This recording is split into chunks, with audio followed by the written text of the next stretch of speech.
When Rebecca Walsh pinned on her father's silver star, the town of Willowbrook thought they were getting a temporary caretaker until a proper lawman could be found. But when Marcus "Blackjack" Donovan and his ruthless gang rode into town expecting easy pickings, they discovered something they never anticipated.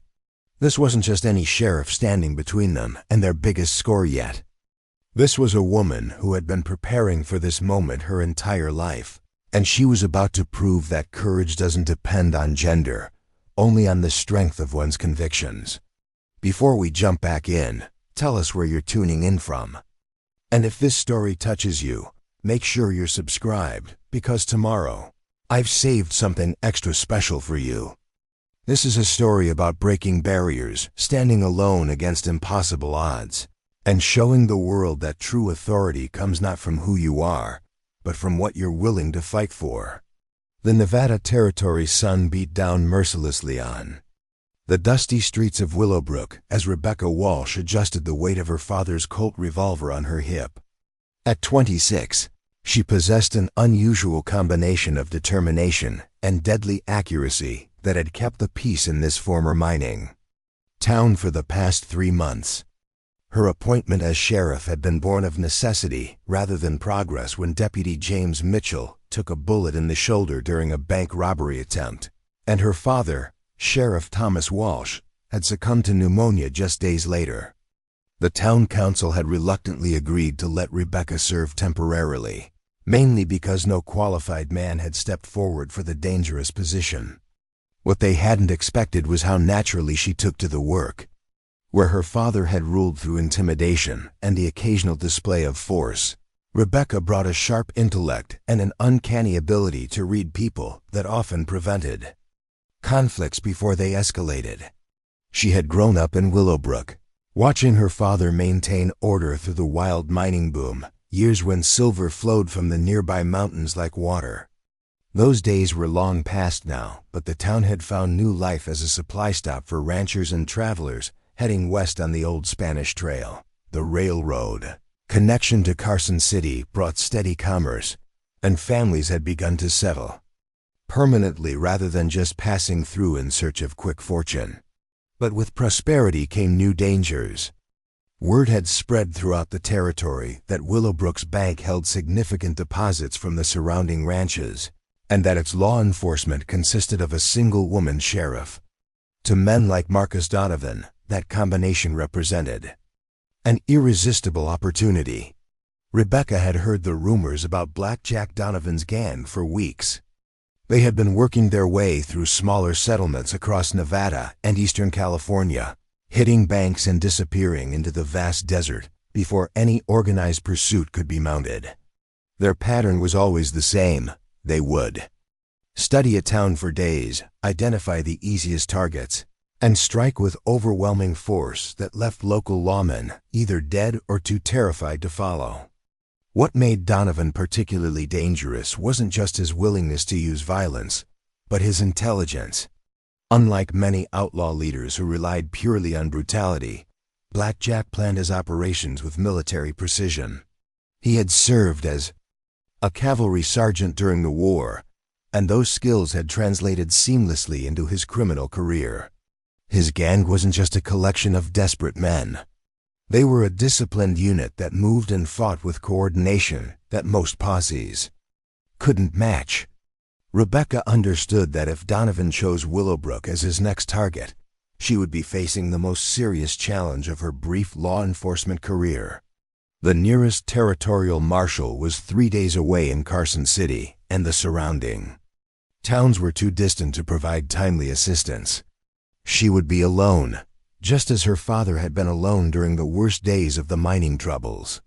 The memory of those days drove her to spend every spare moment honing her skills. Each morning before dawn, she practiced her draw in the alley behind the jail, working to shave precious fractions of seconds off her time. Her father had taught her to shoot when she was 12, and she had always been naturally gifted. But natural talent needed constant refinement to remain sharp. She also studied maps of the surrounding terrain, identifying potential escape routes and defensive positions. If Donovan's gang came to Willowbrook, she wanted to know every advantage the landscape might offer. The town sat in a natural bowl surrounded by low mesas, with the main street running east to west along the old Spanish Trail. The bank stood at the intersection with Cedar Street, positioned unfortunately for easy access from multiple directions.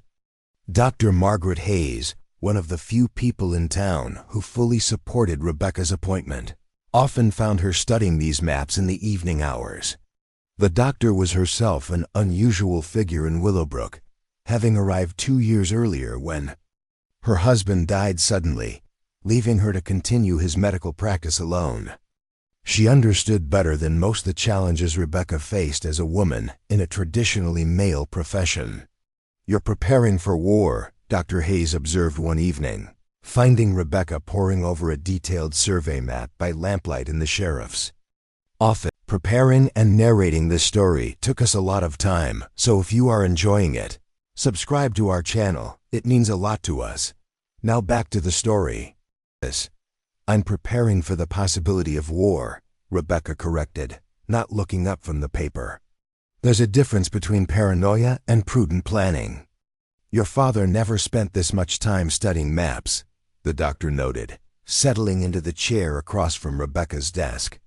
"My father never faced the possibility of standing alone against a coordinated gang," Rebecca replied. "He had Deputy Mitchell, and before that, Deputy Carson. He also had the respect that comes automatically with being a man wearing a badge. I have to earn that respect every single day, and I have to be twice as prepared as any man would need to be." Dr. Hayes nodded thoughtfully. She had observed similar dynamics in her own work, where patients sometimes questioned her diagnoses simply because they came from a woman. "Have you considered requesting additional help from Carson City? Surely the territorial authorities would send support if they understood the threat." Rebecca finally looked up from her map, her green eyes reflecting the lamp's flame. "I sent a telegram last week requesting temporary deputies. The response was that they couldn't spare any men for what might be an imaginary threat. Apparently, Donovan's gang hasn't actually been confirmed in our area, so my concerns are considered premature." The frustration in her voice was evident, but it was tempered by determination rather than defeat. This was the reality she had learned to navigate since taking the sheriff's position. Her gender made every request for assistance suspect. Every precaution seemed like female hysteria rather than professional judgment. "Then we'll have to hope your preparations prove unnecessary," Dr. Hayes said gently. "Hope for the best, prepare for the worst," Rebecca agreed, returning her attention to the map. "It's served me well so far." What neither woman knew was that, at that very moment, Marcus Donovan and his 4-man gang were camped less than 10 miles away in Devil's Canyon, studying detailed intelligence about Willowbrook that they had been gathering for the past week.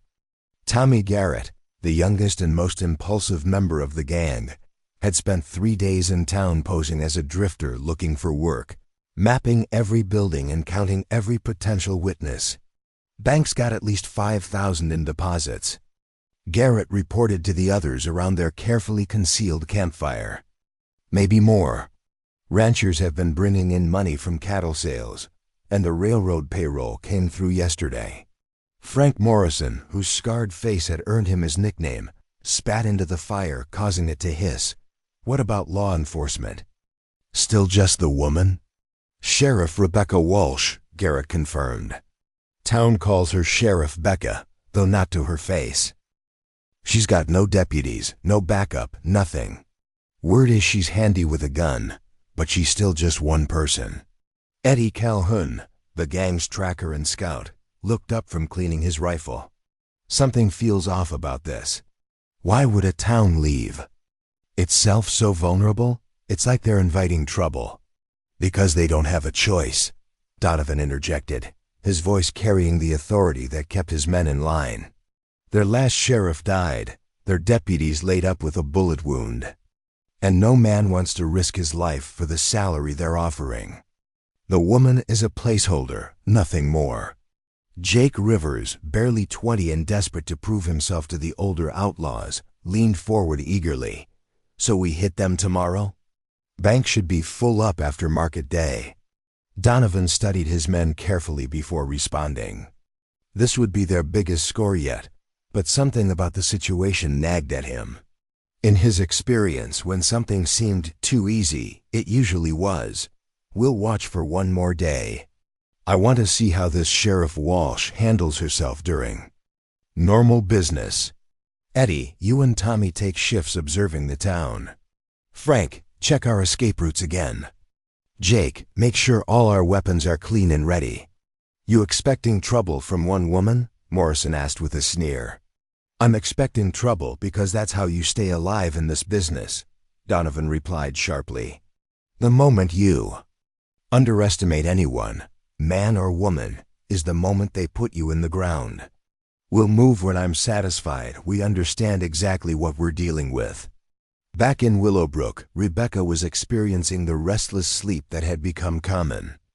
Since taking over her father's duties, she had developed an almost supernatural awareness of the sounds that surrounded the jail at night, able to distinguish between normal settlement noises and anything that might signal trouble. It was this heightened alertness that woke her at 3 in the morning when her subconscious registered the sound of horses moving quietly through the outskirts of town. She slipped from her bed and moved to the window without lighting a lamp, peering carefully through the gap in the curtains.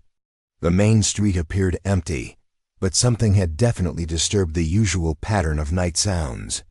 The dogs weren't barking, which could mean either nothing unusual was happening, or that whoever was out there knew how to move without alerting them. Rebecca dressed quickly and silently, strapping on her gun belt and grabbing her rifle before slipping out the back door of the jail.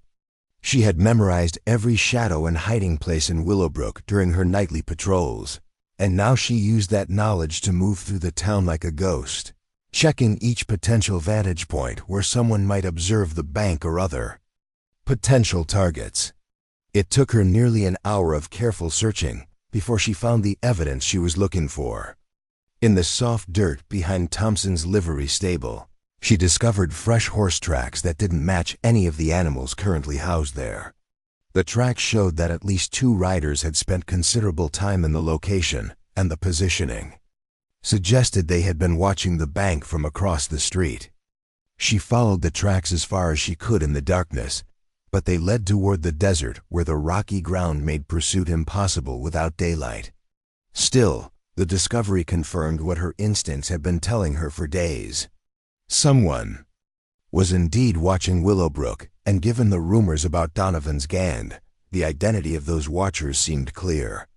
Rebecca returned to the jail as the first hints of dawn began to lighten the eastern sky. She had perhaps 3 hours before the town began to stir, and she needed to use that time to finalize her preparations. If Donovan intended to strike today, she wanted to be ready. Her first stop was the gun cabinet where her father had stored additional weapons and ammunition. She selected a second revolver, checking its action and loading it carefully before strapping it to her left hip. The weight felt awkward at first, but she practiced her cross-draw until the motion became smooth. In a gunfight against multiple opponents, having a backup weapon ready could mean the difference between life and death. Next, she retrieved the shotgun her father had modified years earlier, shortening the barrel for easier handling in close quarters. The weapon was devastating at short range, capable of stopping multiple attackers with a single shot.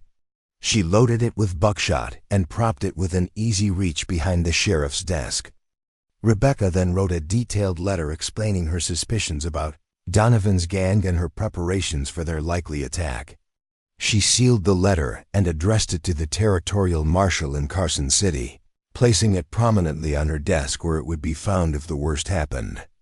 She wasn't planning to die, but she also wasn't naive about the odds she faced. Her final preparation was perhaps the most important. She walked through Willowbrook's main street, identifying every potential position that could provide cover. During a gunfight, the wooden water trough in front of the bank would stop bullets, as would the thick stone foundation of the general store. The blacksmith's anvil could serve as emergency cover, and the church steps provided an elevated position with good visibility down the street. She also considered the likely escape routes Donovan's gang would use after hitting the bank. The main road led east toward Carson City or west toward California, but a smart outlaw leader would probably head south into the desert where pursuit would be difficult. That meant they would likely bring their horses around to the south side of the bank, using the building itself to shield their movements from any potential resistance. As the sun rose higher and Willowbrook began to wake up, Rebecca took her position on the jail's front porch, her rifle across her knees and her eyes scanning the approaches to town.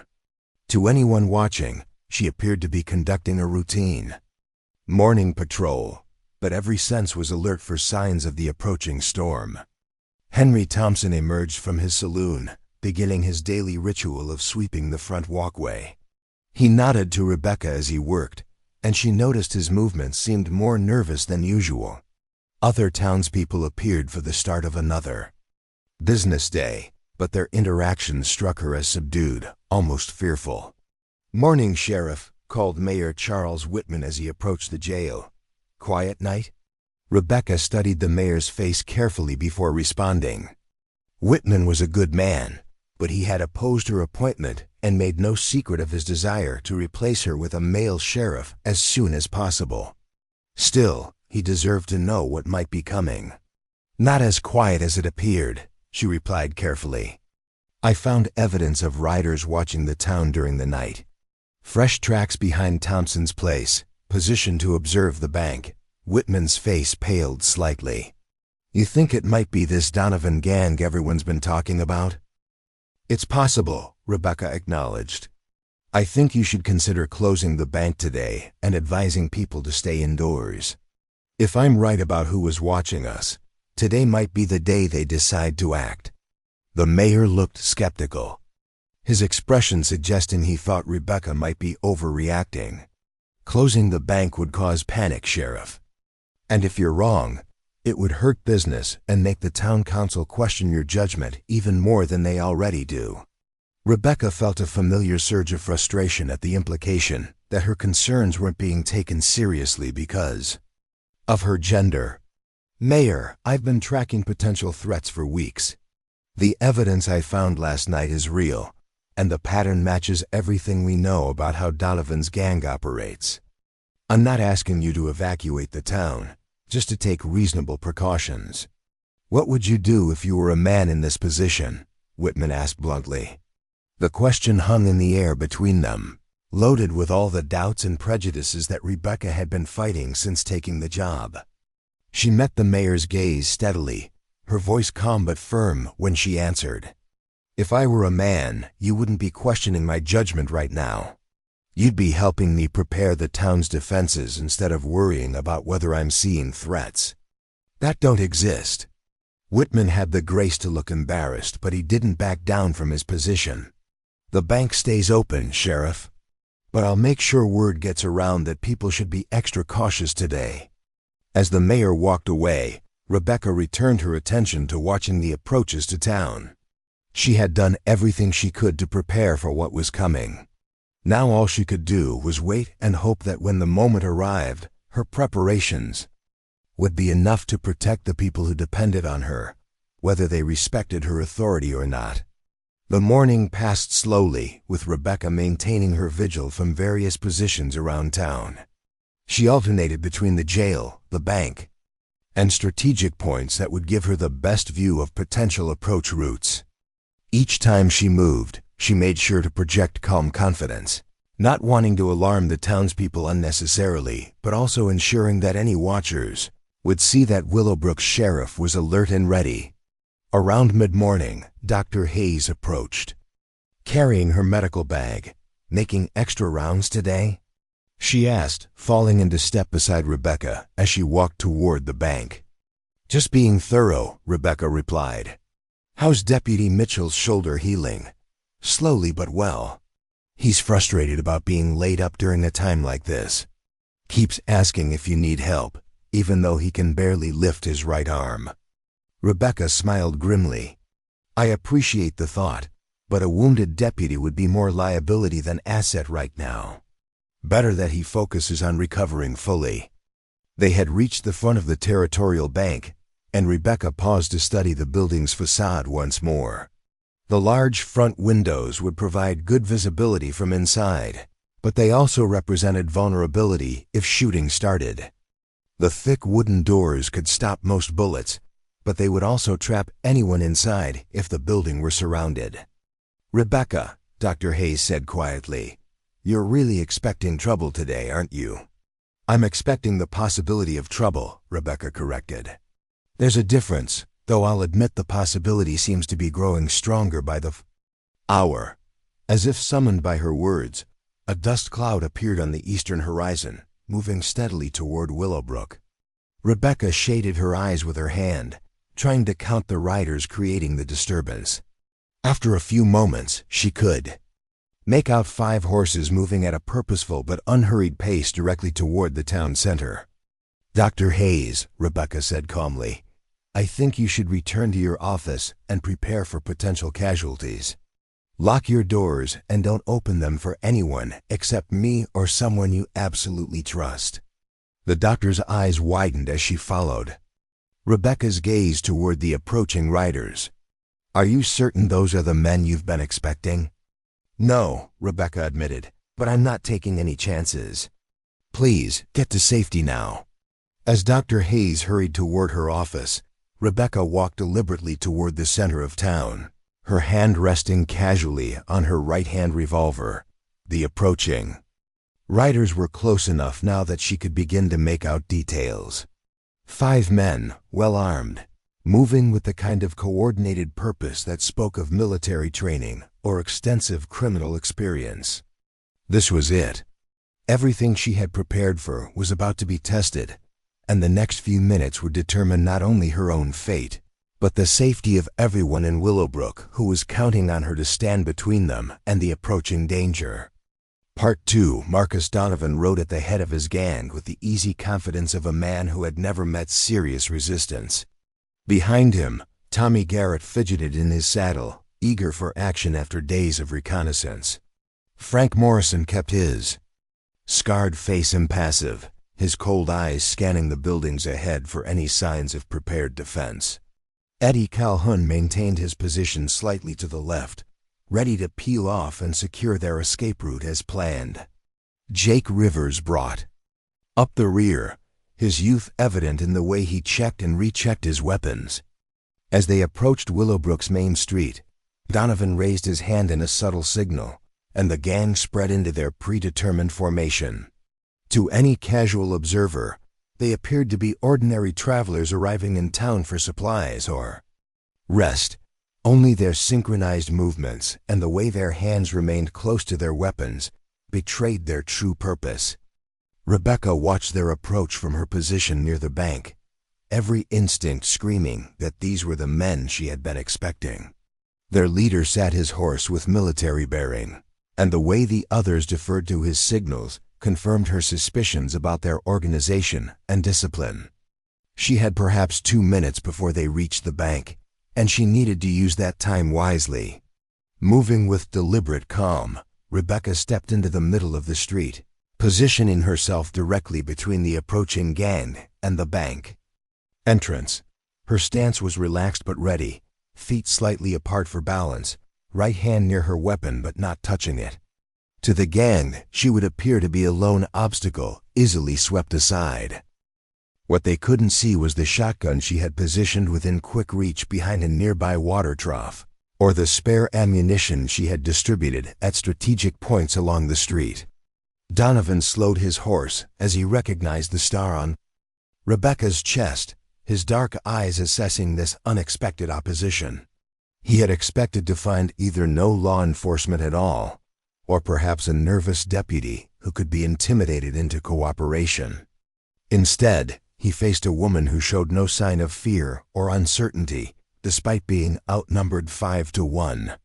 "Afternoon, Sheriff," Donovan called out, his voice carrying just the right tone of respectful courtesy. "Fine day for a ride." It was, Rebecca replied evenly, though I'm afraid your visit might change that. Her response caught Donovan off guard.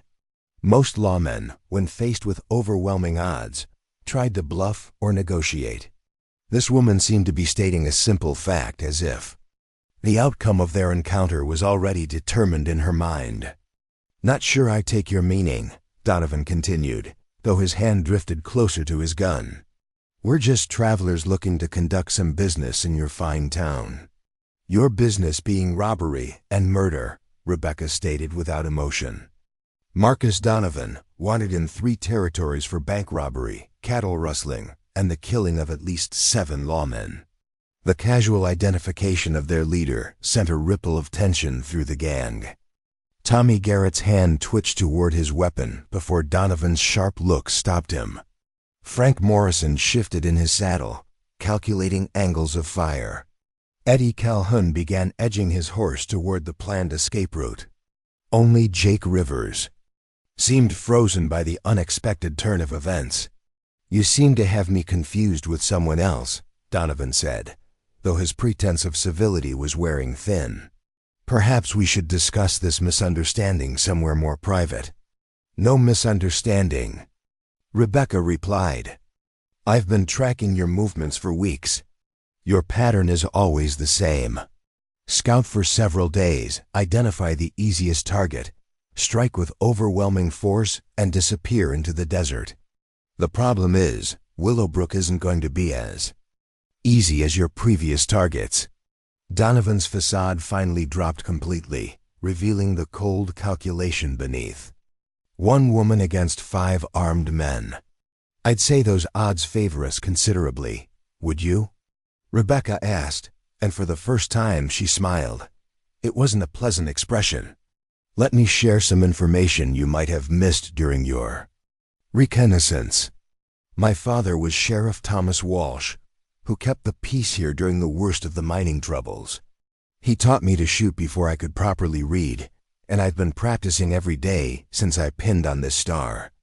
Your man Garrett there spent 3 days in town gathering intelligence, but he failed to mention that I can put 6 shots through a playing card at 50 yards, or that I know every inch of cover and concealment in this street. Tommy Garrett's face flushed red at being identified so easily.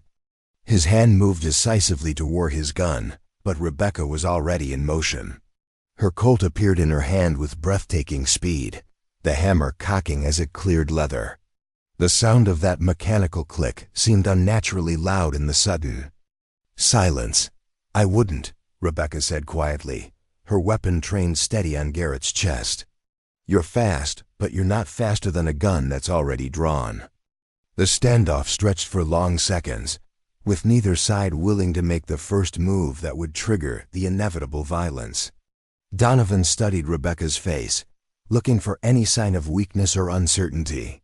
What he saw instead was the kind of cold determination he recognized from his own military service, the expression of someone who had already accepted the possibility of death and chosen to fight anyway. You can't cover all of us, Morrison growled, his scarred features twisted with anticipation. I don't need to cover all of you, Rebecca replied without taking her eyes off Donovan. I only need to kill your leader. Without him, you're just 4 scared men with no plan and no coordination. The question is whether you're willing to die for whatever he's paying you. The psychological warfare was having its intended effect. Jake Rivers was visibly sweating despite the desert heat, and even Eddie Calhoun looked uncertain about their prospects. Only Morrison seemed eager for the fight to begin, but then, the scarred outlaw had always been more savage than smart. Donovan recognized that his gang's morale was wavering, and he knew that delay would only make things worse. Either they committed to the robbery and dealt with this troublesome sheriff, or they retreated and looked for easier prey elsewhere. Given the intelligence they had gathered about the bank's deposits, retreat felt like abandoning a fortune. Sheriff Walsh, Donovan said formally, I'm going to give you one last chance to step aside. We didn't come here to kill you, but we will if you force our hand. I appreciate the courtesy, Rebecca replied. "But I took an oath to protect this town and its people. I don't break my word for convenience or because the odds are bad." "Your father would have been smarter," Morrison snarled. "He would have known when he was beaten." "My father never faced down Marcus Donovan's gang," Rebecca said calmly. "But if he had, he would have done exactly what I'm doing now. The difference is, I've had weeks to prepare for this moment, and you've walked into a situation you don't fully understand." As if to emphasize her point, the sound of a rifle being cocked echoed from the direction of Thompson's livery stable. Henry Thompson had positioned himself at an upper window, his hunting rifle trained on the gang's flank. A moment later, Mayor Whitman appeared at the corner of the general store, also armed and ready despite his earlier reluctance to take precautions. "Seems like your intelligence gathering missed a few details," Rebecca observed. "Willowbrook might not have an army, but we've got citizens who care enough about their home to fight for it." The revelation that they faced more than just a lone sheriff clearly frustrated Donovan. His military mind quickly calculated the new tactical situation, and he didn't like what he saw. The bank robbery that should have been a simple smash and grab operation was turning into a potential siege with uncertain odds. "Last warning, Sheriff," Donovan said, his voice hardening. "Stand down, or we'll go through you and anyone else who gets in our way." Rebecca's response was to shift her stance slightly, bringing her left hand up to support her right in a two-handed grip that demonstrated her serious intent. "Come ahead then. But understand that win or lose, this is where you make your stand. There's no running from here." The tension in the street reached a breaking point as both sides prepared for the inevitable violence. What happened next would depend on split-second reflexes, careful preparation, and the kind of courage that couldn't be taught or faked. Rebecca had done everything she could to even the odds. Now it was time to discover whether that would be enough. Part 3. The explosion of gunfire shattered the desert silence like a thunderclap. Tommy Garrett, his nerves finally snapping under the pressure, went for his gun despite Rebecca's warning. Her Colt roared once, the bullet catching Garrett in the shoulder and spinning him from his saddle before his weapon had cleared leather. The young outlaw hit the ground hard, his gun skittering away across the dusty street. Donovan's military training took over as he drew and fired in one fluid motion, but Rebecca was already moving. She dove toward the water trough she had positioned for cover, his bullet whistling through the space where she had been standing. Her second shot took Morrison's horse in the chest, sending the scarred outlaw tumbling as his mount collapsed. Henry Thompson's rifle cracked from the livery stable, and Eddie Calhoun jerked in his saddle as the bullet creased his arm. The tracker's return fire splintered wood near Thompson's position, forcing the saloon owner to duck back from his window. Jake Rivers, paralyzed by the sudden chaos, sat frozen on his horse until Mayor Whitman's shotgun boomed from the general store, peptering the ground near his mount's hooves and finally spurring him into panicked motion. Rebecca rolled behind the water trough as bullets chewed chunks from its wooden sides. She had planned this position carefully, knowing the thick planks and metal bands would stop most pistol rounds. From here, she could see the entire street while remaining protected from the gang's crossfire. Morrison had regained his feet and was advancing on her position, his face a mask of rage as he fired repeatedly at the trough. Rebecca waited until he paused to reload, then rose and put two quick shots center mass. The scarred outlaw staggered backward, his shirt blooming red, before crashing through the front window of the barber shop. Donovan had taken cover behind his fallen horse, using the animal's body as a shooting rest. His military experience showed in the way he conserved ammunition and picked his targets carefully. He sent a shot toward Thompson's window that forced the saloon owner back into cover, then shifted his aim toward Rebecca's position. "Calhoun, get to the bank!" Donovan shouted over the gunfire. "Rivers, cover him!" The wounded tracker spurred his horse toward the bank entrance, but Rebecca was ready for this move. She had positioned her modified shotgun behind the trough for exactly this scenario. Grabbing the weapon, she rose and triggered both barrels at once. The spread of buckshot caught Calhoun full in the chest, lifting him from his saddle and depositing him motionless in the street. Jake Rivers, seeing two of his companions down and the robbery falling apart, finally found his courage.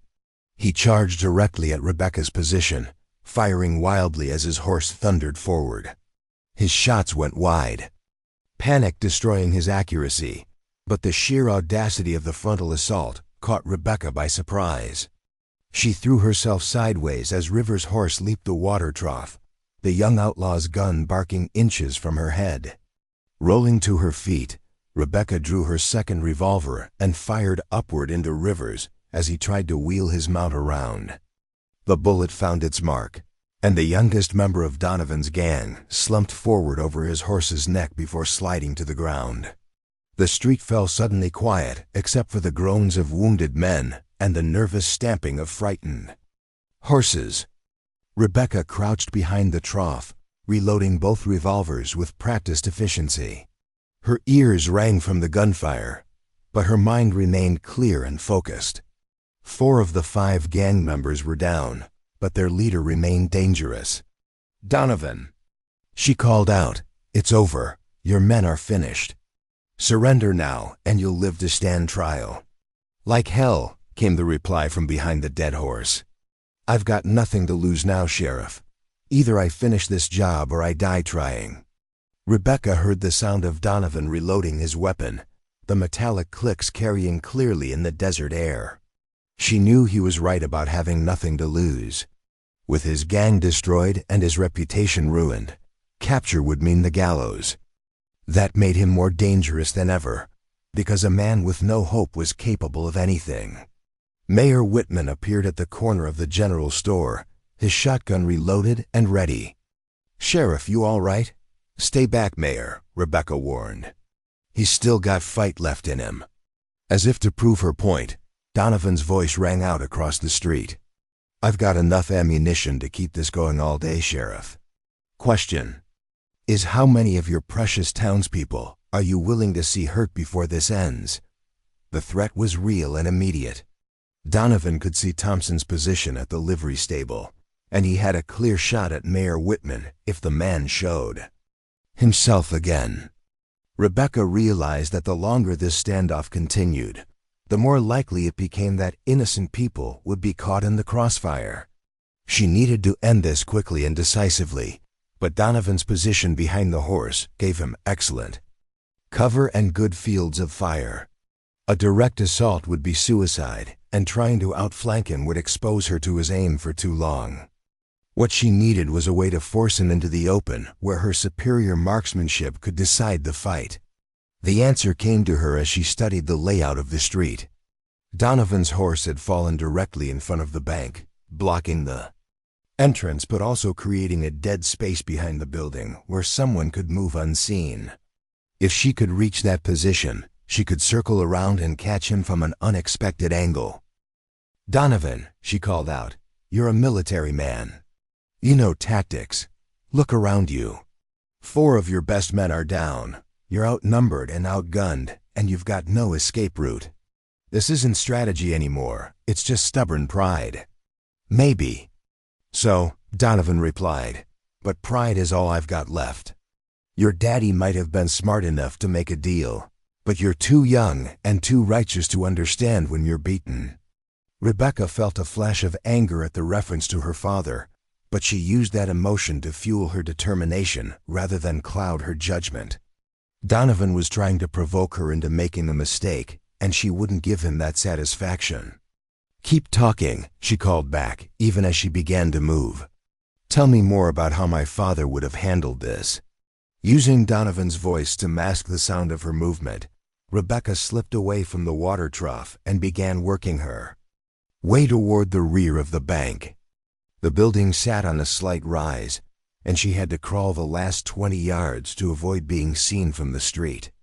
Her father's lessons about moving quietly through hostile territory served her well now, just as they had during her midnight patrol of the town. Your daddy was a practical man, Donovan continued, apparently unaware that his target was no longer in position behind the trough. He understood that sometimes you have to bend a little to avoid breaking completely. You, on the other hand, seemed determined to die for a principle. Rebecca reached the rear corner of the bank and peered carefully around the building. From this angle, she could see Donovan clearly. He was focused on the water trough, apparently still believing she was pinned down there. His position gave him excellent cover from the front, but his flanks were completely exposed. She had one chance to end this cleanly. If she missed or only wounded him, he would have time to return fire from cover. At this range, with a clear shot and no time pressure, she couldn't afford anything less than perfect accuracy.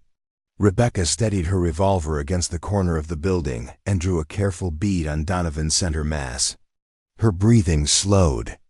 Her heartbeat seemed to quiet, and the world narrowed to just the front sight of her weapon and the target beyond it. This was the moment all her practice had been building toward.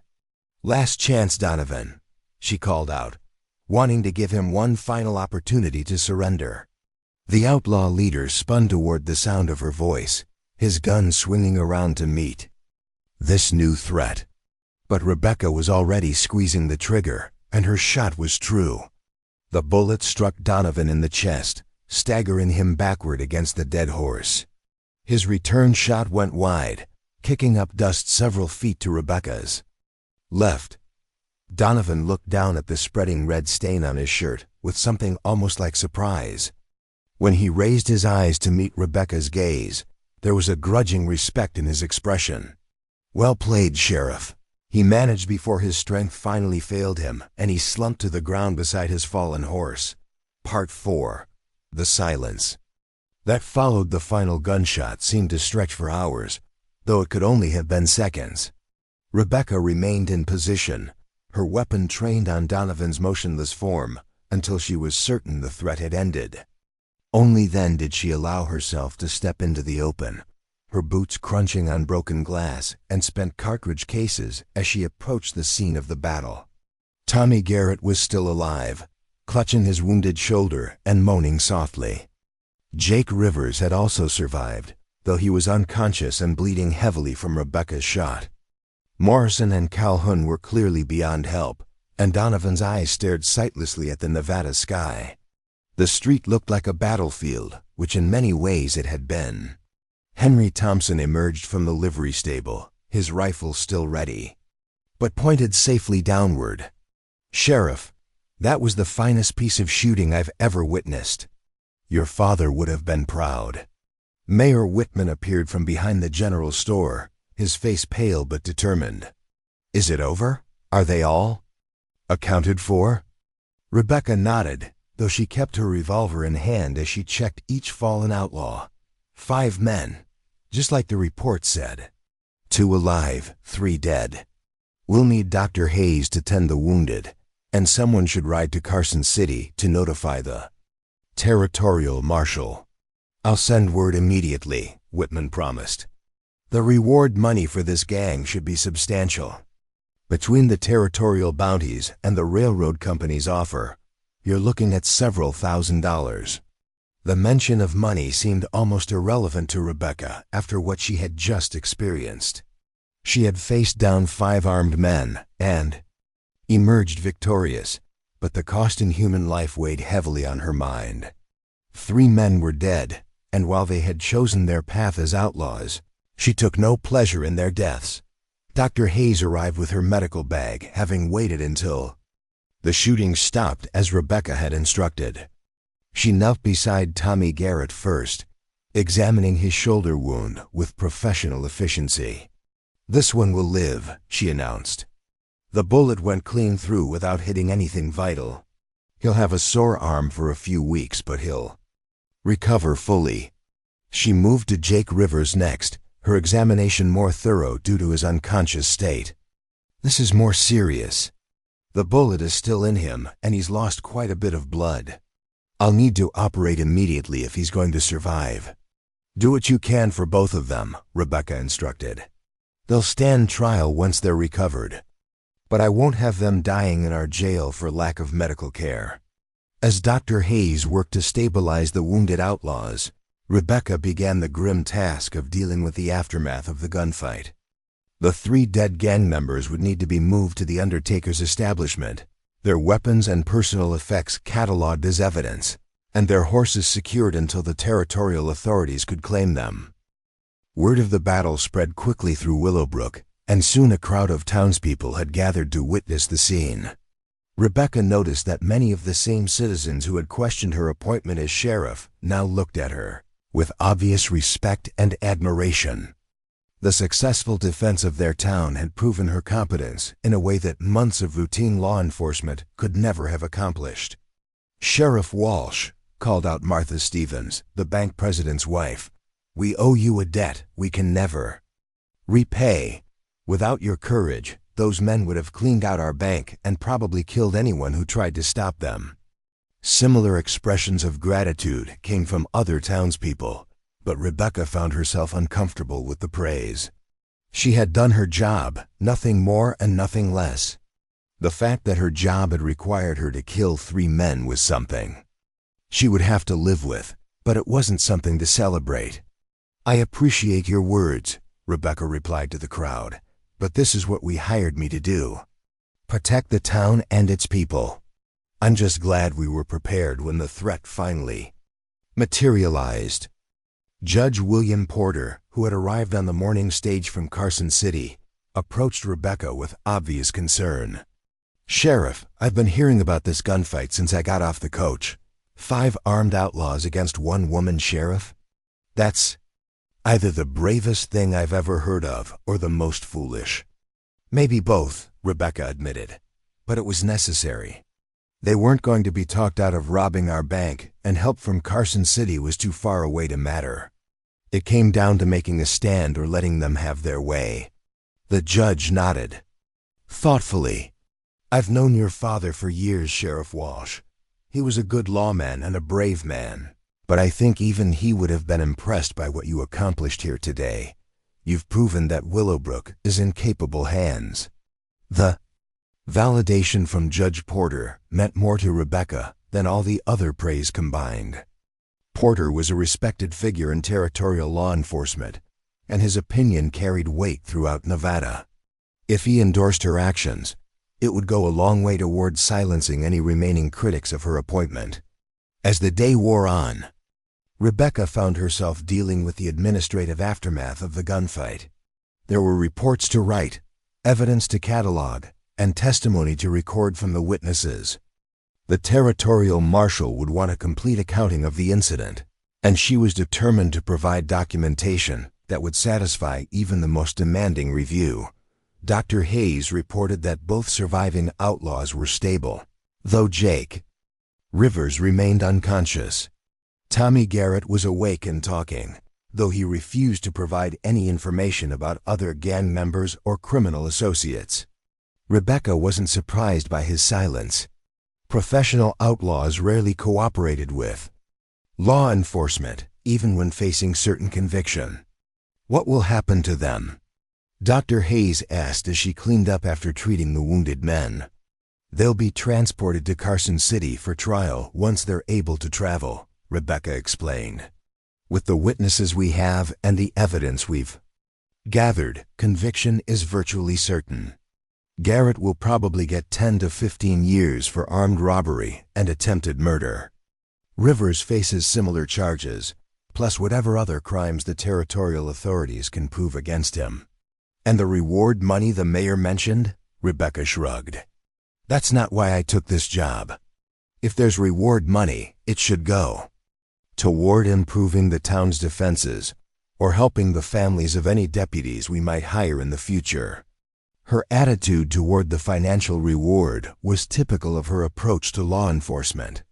Rebecca had never been motivated by money or glory, but by a genuine desire to serve her community and honor her father's legacy. The successful defense of Willowbrook had proven that she was capable of handling the most serious threats a frontier sheriff might face. As evening approached, Rebecca made her final patrol of the day. walking the same streets where she had faced down Donovan's gang. Just hours earlier, the bloodstains had been cleaned up, the broken glass swept away, and the normal rhythms of town life were gradually reasserting themselves. But she knew that this day would be remembered in Willowbrook for years to come. The confrontation with Donovan's gang had been more than just a successful defense against criminal attack. It had been a defining moment for both Rebecca personally and for the town's acceptance of her authority. She had proven beyond doubt that gender was irrelevant when it came to courage, competence, and dedication to duty. Tomorrow would bring new challenges and responsibilities, but tonight Rebecca allowed herself a moment of satisfaction. She had faced the ultimate test of her abilities and emerged victorious. More importantly, she had protected the people who depended on her, fulfilling the oath she had taken when she pinned on her father's star. Part 5. 3 weeks after the gunfight that made her famous throughout the Nevada territory, Rebecca Walsh sat in her office reviewing applications from men seeking deputy positions. Word of her single-handed defeat of the Donovan gang had traveled far beyond Willowbrook, transforming her from a reluctant temporary appointment into one of the most respected law enforcement officers in the region. The irony wasn't lost on her that the same town council members who had questioned her competence were now competing to offer their support and praise. Mayor Whitman had personally delivered a formal commendation from the territorial governor, along with notification that her appointment as sheriff was now permanent, with full authority to hire additional deputies as needed. Sheriff Walsh. Henry Thompson called from the doorway. "There's a delegation here from Pine Valley wanting to speak with you." Rebecca looked up from the applications, recognizing the names of several prominent ranchers and businessmen from the neighboring settlement.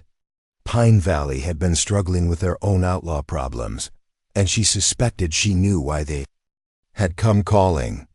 The delegation was led by Samuel Morrison, a prosperous cattle rancher whose spread encompassed nearly 50,000 acres between Pine Valley and the California border. With him were the town's banker, store owner, and the current mayor, all wearing expressions of worried determination.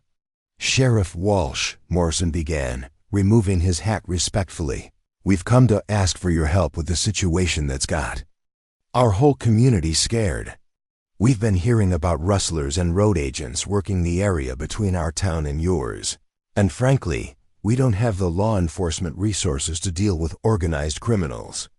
Rebecca gestured for the men to take seats in her office, noting how they deferred to her authority in a way that would have been unthinkable just a month earlier. Her victory over Donovan's gang had established her reputation as someone who could handle serious threats, regardless of her gender. "What exactly are you dealing with?" she asked, pulling out a notepad to record the details. "Cattle theft, primarily," replied the banker, James Patterson. "We've lost nearly 200 head in the past month, always during new moon when visibility is poor. The thieves know our patrol schedules and seem to have inside information about when ranches are most vulnerable." "Any witnesses or physical evidence?" Rebecca inquired. Mayor Franklin Webb leaned forward in his chair. "That's the troubling part, Sheriff. We found tracks suggesting at least 6 riders, all mounted on unshod horses to avoid leaving distinctive prints. These aren't amateur rustlers. They're organized and professional." Rebecca recognized the signs of a criminal operation similar to what Donovan's gang had been running, though apparently focused on cattle theft rather than bank robbery. The fact that they were operating between Pine Valley and Willowbrook meant the threat could easily spread to her own jurisdiction if left unchecked. "What kind of help are you looking for?" she asked, though she suspected she already knew the answer.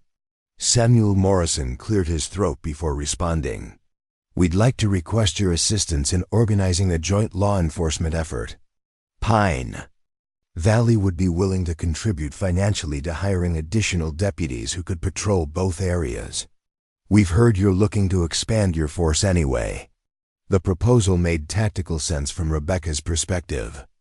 A coordinated effort would be more effective than separate, unconnected patrols, and the additional funding would allow her to hire better qualified deputies. More importantly, establishing her authority beyond Willowbrook's borders would cement her position as a regional law enforcement leader. "I'd be willing to consider a joint operation," Rebecca replied carefully, "but I'd need full operational control and the authority to pursue criminals wherever the evidence leads, regardless of jurisdictional boundaries." The delegation exchanged glances before Morrison nodded agreement. "That's exactly what we were hoping you'd say, Sheriff. We've all heard about how you handled the Donovan gang, and we want that same level of competence protecting our interests." After the Pine Valley delegation departed, Rebecca reflected on how dramatically her situation had changed since that morning when she first spotted dust clouds on the horizon announcing Donovan's approach. The successful defense of Willowbrook had transformed her from a reluctant placeholder into a recognized leader whose expertise was sought throughout the region. Dr. Hayes stopped by later that evening, carrying a letter that had arrived on the afternoon stage. "This came addressed to you from Carson City," she announced, settling into her usual chair across from Rebecca's desk. "Official territorial seal." Rebecca opened the correspondence carefully, scanning the formal language before looking up with surprise. "It's from the Territorial Governor's Office.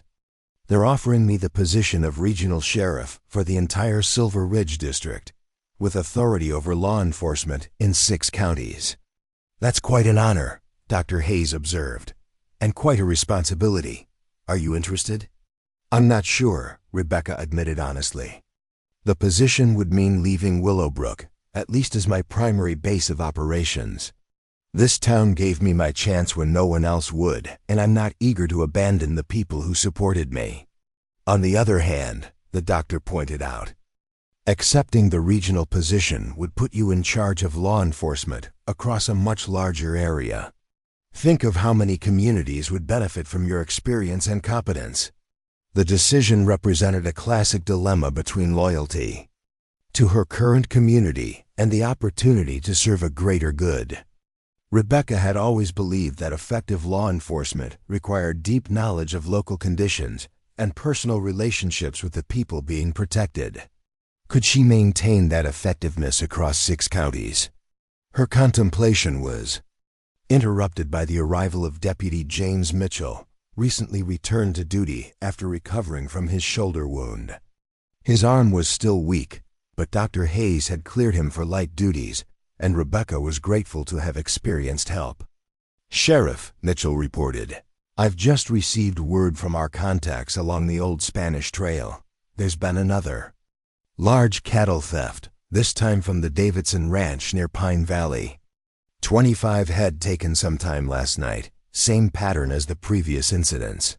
Rebecca studied the map on her wall, noting the location of the Davidson Ranch in relation to the other theft sites. A pattern was beginning to emerge that suggested the rustlers were working their way systematically through the area's most prosperous ranches. "Any sign of the thieves heading this direction?" she asked. "No specific reports," Mitchell replied, "but the tracks seem to lead south, toward the desert. If they're following their usual pattern, they'll hole up somewhere remote until the immediate search dies down, then move the cattle to buyers in California." The intelligence confirmed Rebecca's suspicions about the professional nature of the rustling operation.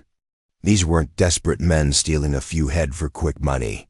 They were running a sophisticated business that required planning, coordination, and reliable markets for stolen livestock.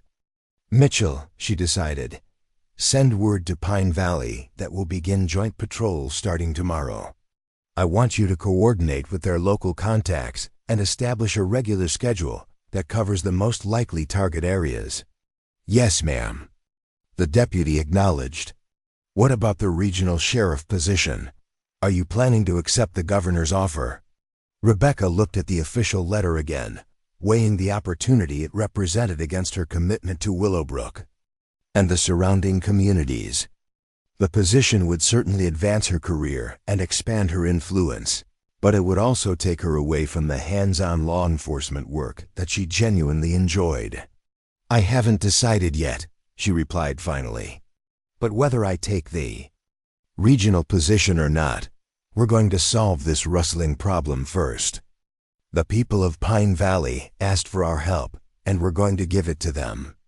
As night settled over Willowbrook, Rebecca made her final patrol of the day, walking streets that had become as familiar as her own heartbeat. The town was peaceful. Now, its citizens secure in the knowledge that they were protected by someone who had proven her worth under the most demanding circumstances possible. The confrontation with Donovan's gang had been a crucible that tested every aspect of her training, preparation, and character. She had emerged from that test not only victorious, but transformed, no longer the reluctant temporary appointment questioned by her own community, but a recognized leader whose competence was sought far beyond Willowbrook's borders. Tomorrow would bring new challenges as she began coordinating the joint law enforcement effort with Pine Valley. The rustling problem would require the same careful planning and decisive action that had defeated Donovan's gang, but she approached it with confidence born of proven success. Rebecca Walsh had found her calling as a law enforcement officer, and whether she remained sheriff of Willowbrook or accepted the broader responsibilities of regional command, she knew she would continue serving the cause of justice with the same courage and determination that had made her famous throughout the Nevada territory. The young woman who had reluctantly pinned on her father's star just months earlier had grown into a formidable law enforcement professional whose reputation would endure long after the last echoes of gunfire had faded from Willowbrook's dusty streets. Part 6. The rustling operation that had been plaguing Pine Valley proved far more sophisticated than Rebecca initially suspected. After 2 weeks of joint patrols between Willowbrook and Pine Valley deputies, the thieves remained elusive, striking at unexpected times and locations, while somehow avoiding all attempts at interception.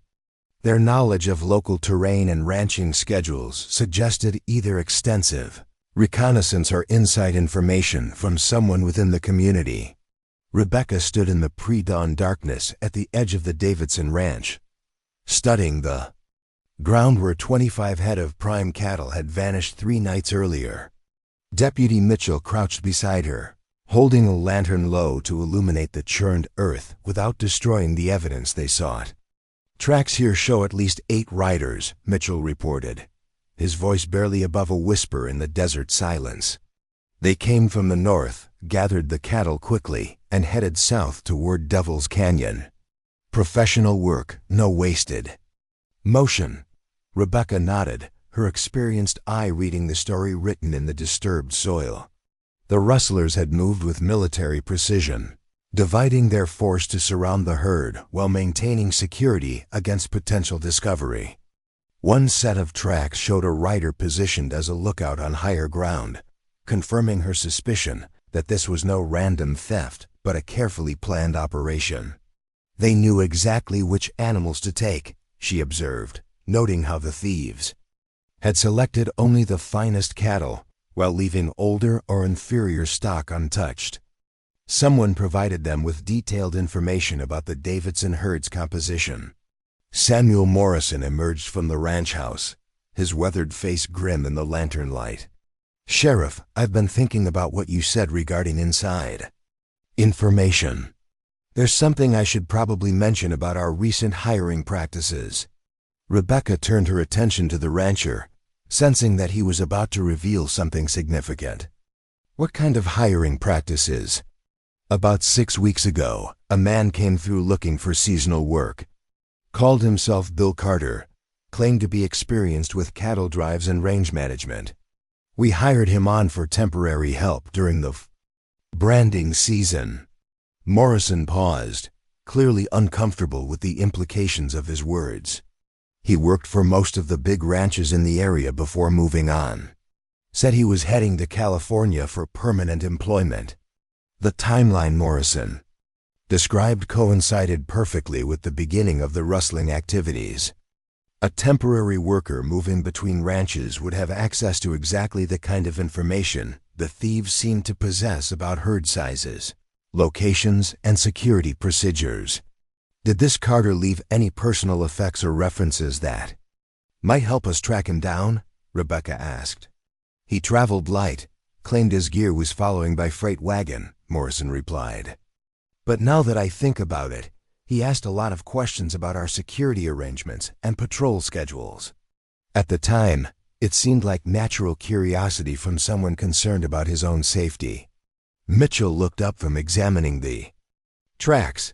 Sheriff, there's something else you should see. One of these horses has a distinctive shoe with a crack in the iron. If we can find that horse, we might be able to trace it back to whoever's been doing the shoeing work. Rebecca examined the print Mitchell indicated, noting the clear crack. That would make this particular animal easily identifiable. In a region where blacksmith services were limited, tracking down the source of that horseshoe could provide a valuable lead toward identifying the rustlers. Morrison, I want you to think carefully about everything this Carter fellow might have learned while working your ranch, Rebecca instructed. Did he have access to records showing cattle numbers, locations of different herds, or schedules for moving livestock? The rancher's expression grew increasingly troubled as he considered the question. He helped with the roundup and branding, so he would have seen our entire operation. We also discussed plans for winter grazing areas and which sections of range we'd be using during different seasons. The revelation that the rustlers had detailed intelligence about multiple ranches explained their consistent success in avoiding patrols and selecting the most valuable targets. Carter, if that was even his real name, had essentially conducted reconnaissance for the entire criminal operation while being paid for his services by the very people he was helping to rob. Rebecca spent the remainder of the morning interviewing other ranchers who had employed the mysterious temporary worker, building a comprehensive picture of the information he had gathered. The scope of his intelligence collection was impressive and deeply troubling. He had learned not only about individual ranch operations, but also about the limited law enforcement resources available to pursue rustlers. Dr. Hayes found Rebecca in her office that afternoon, surrounded by maps and notes as she attempted to predict where the rustlers might strike next. The physician carried a telegram that had arrived on the noon stage from Carson City. This came for you from the Territorial Marshal's office, Dr. Hayes announced, settling into her accustomed chair. Looks urgent.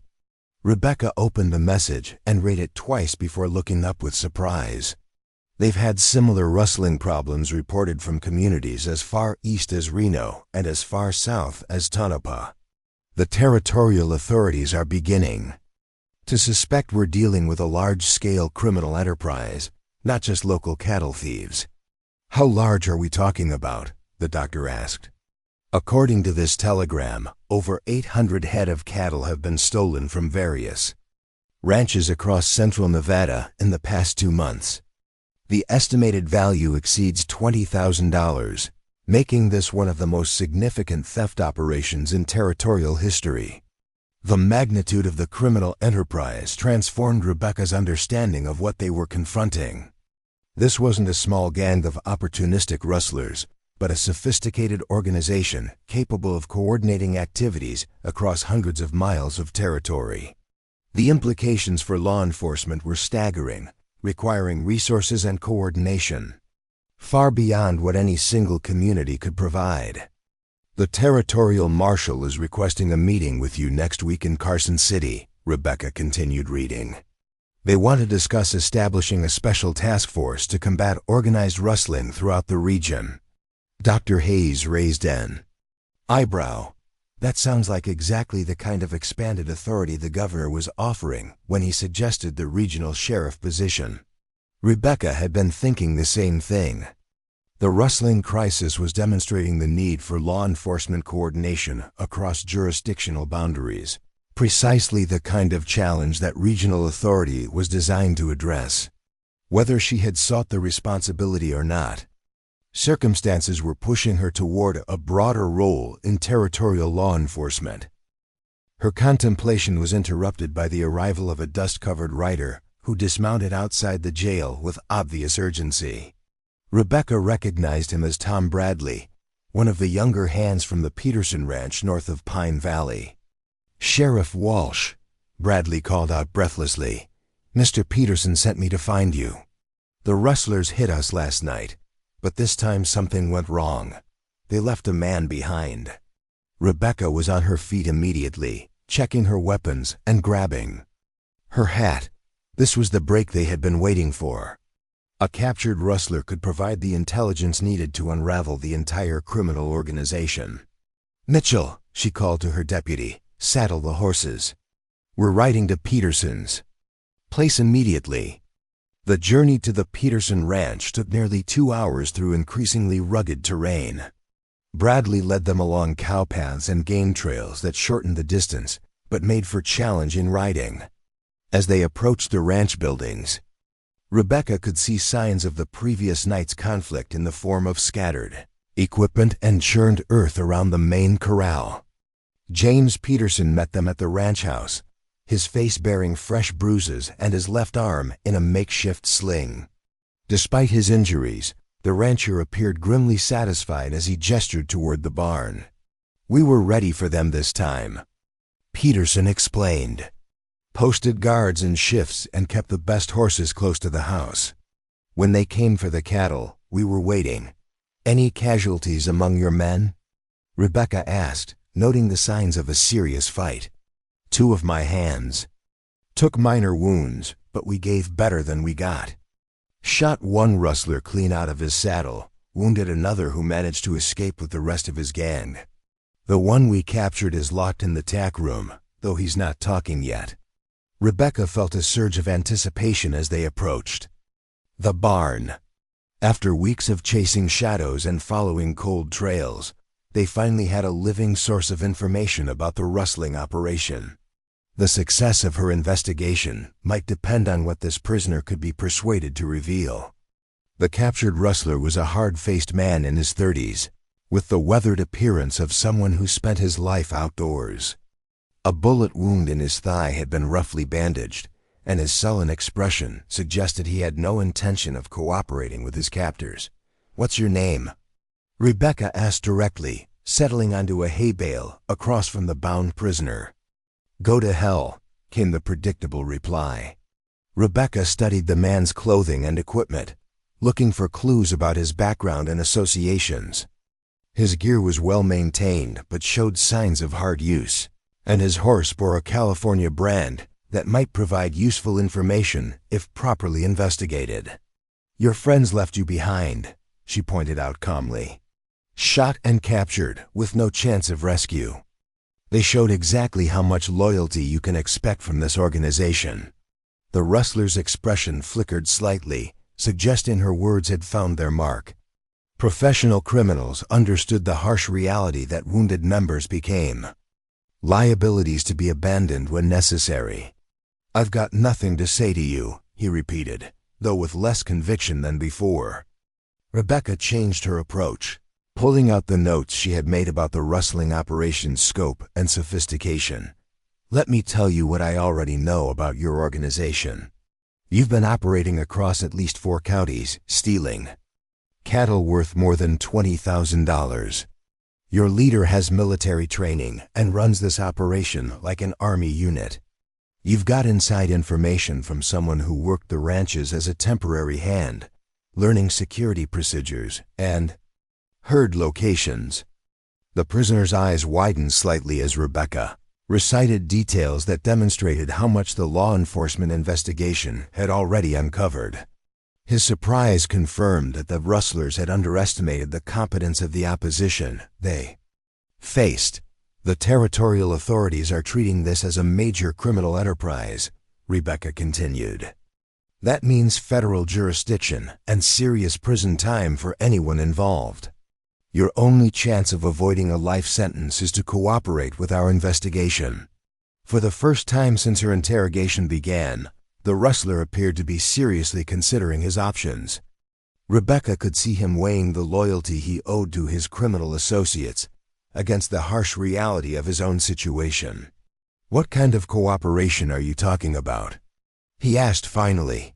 Rebecca sensed that she was making progress, but she also knew that pushing too hard might cause the prisoner to retreat back into silence. She needed to offer concrete incentives while making clear that cooperation was his only viable option. Information about your organization's leadership, base of operations, and planned future activities, she replied. In exchange, I'll recommend to the territorial prosecutor that your cooperation be considered during sentencing.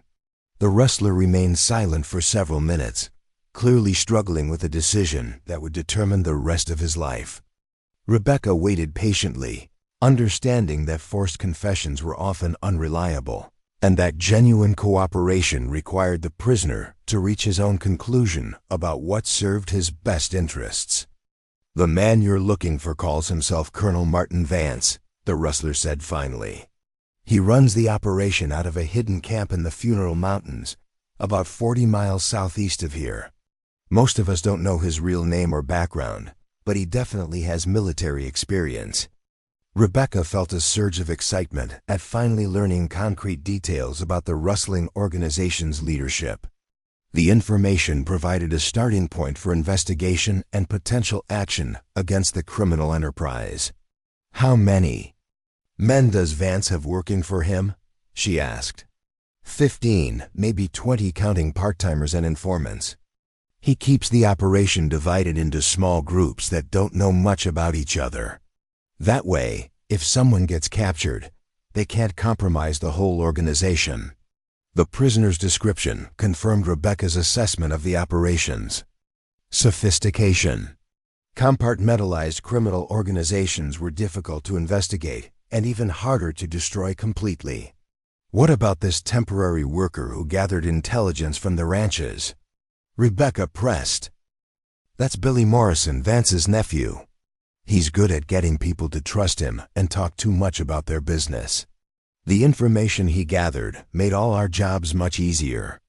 Rebecca now had names, locations, and organizational details that could form the basis for coordinated law enforcement action against the rustling operation. The challenge would be organizing resources sufficient to assault a fortified position, 40 miles into hostile desert terrain. As she prepared to leave the Peterson Ranch with her valuable intelligence, Rebecca realized that this investigation had grown far beyond anything she could handle with the limited resources of a small-town sheriff's office. The scope of the criminal enterprise and the complexity of mounting an effective response made the territorial governor's offer of regional authority increasingly attractive. The capture of one rustler had provided the key to unraveling the entire organization, but it had also demonstrated that effective law enforcement in the modern territorial period required coordination and resources that exceeded traditional jurisdictional boundaries. Whether she wanted the responsibility or not, Rebecca was being drawn into a larger role in the fight against organized crime throughout the Nevada territory. Part 7, the hidden camp that the captured rustler had described, proved even more formidable than Rebecca had anticipated. After 2 days of careful reconnaissance in the Funeral Mountains, she and Deputy Mitchell had located Colonel Vance's stronghold in a narrow canyon that provided natural defenses against any conventional assault. The approach was dominated by elevated positions perfect for marksmen, and the camp itself was positioned near a reliable water source with multiple escape routes leading deeper into the mountains. Rebecca lay behind a screen of desert brush on a ridge overlooking the rustler's base, studying the layout through her father's old field glasses. She counted at least 16 men in the camp, all armed and moving with the kind of discipline that confirmed Vance's military background. Their horses were kept in a natural corral at the mouth of the canyon, while the main camp centered around a series of brush shelters and supply caches built into the canyon walls. "We can't take that position with just the two of us," Mitchell observed quietly from his position beside her. "Even with help from Pine Valley, we'd be outnumbered 2-to-1 attacking uphill against prepared defenses." Rebecca nodded grimly, understanding that any direct assault would likely result in casualties. among her own people, while allowing most of the rustlers to escape through the mountain trails they knew intimately. What she needed was a way to neutralize the organization's leadership while minimizing the risks to law enforcement personnel. "There has to be another approach," she murmured, studying the terrain features around the camp. "Vance chose this location because it's defensible, but that also means he's trapped here if we can control the exits." Mitchell pointed toward the canyon's narrow mouth. "If we could block that passage, we'd have them bottled up. But they'd still have the high ground and could hold out indefinitely with their water source."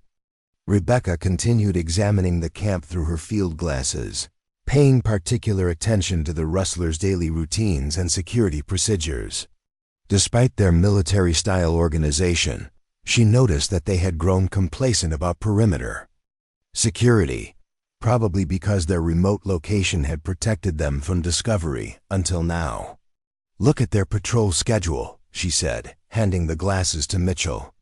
"They send out two-man teams every few hours, but the routes are predictable. And they don't maintain overlapping coverage." Mitchell studied the pattern of movement for several minutes before nodding agreement. "We could probably get close enough to observe their full operations if we time it right. But what would that accomplish?" "Intelligence gathering," Rebecca replied. "Before we can mount any kind of operation against this camp, we need to understand exactly how Vance runs his organization. Numbers, weapons, communication methods, supply sources, everything." They spent the remainder of the day documenting the rustlers' activities, building a comprehensive picture of the criminal enterprise's structure and capabilities. What emerged was evidence of an operation far more sophisticated than simple cattle theft. Vance appeared to be running multiple criminal enterprises simultaneously, with rustling serving as just one source of income for his organization. As evening approached, Rebecca and Mitchell withdrew to a safe distance and made camp in a hidden depression that concealed their fire from observation. Over a meal of jerky and hardtack, they discussed the tactical situation and potential strategies for dealing with the rustlers. The territorial marshal's telegram mentioned coordinating with other jurisdictions, Mitchell reminded her. "Maybe it's time to call for that kind of help." Rebecca had been considering the same possibility, recognizing that the scope of Vance's operation required resources beyond what any single community could provide. But she also understood that requesting territorial assistance would effectively acknowledge that local law enforcement was insufficient for the challenge. "If we bring in territorial forces, they'll take over the entire investigation," she pointed out. "Willowbrook and Pine Valley would become footnotes in someone else's operation." "Is that necessarily bad?" Mitchell asked. "If it gets the job done and protects our communities, does it matter who gets credit?" The question struck at the heart of Rebecca's dilemma about her role in territorial law enforcement. Personal pride suggested maintaining local control, but professional responsibility demanded prioritizing effectiveness over recognition. Their conversation was interrupted by the sound of approaching horses in the distance. Rebecca quickly extinguished their small fire and moved to a position where she could observe the trail leading toward Vance's camp. 3 riders were moving purposefully through the moonlit landscape, clearly familiar with the terrain and heading directly toward the hidden canyon. "Late arrivals," Mitchell whispered, checking his rifle to ensure it was ready for immediate use. Rebecca studied the approaching riders through her field glasses, noting their equipment and the way they handled their horses. These weren't members of Vance's regular gang, but newcomers arriving for some kind of meeting or coordination session. "They're carrying mail pouches," she observed.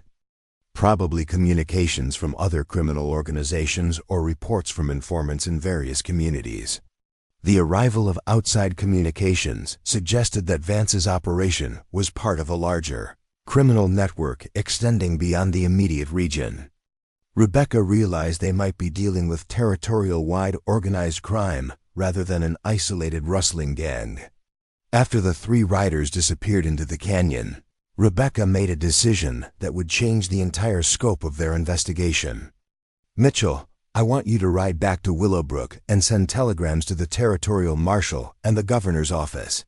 Tell them we've located a major criminal base and request immediate assistance for a coordinated operation."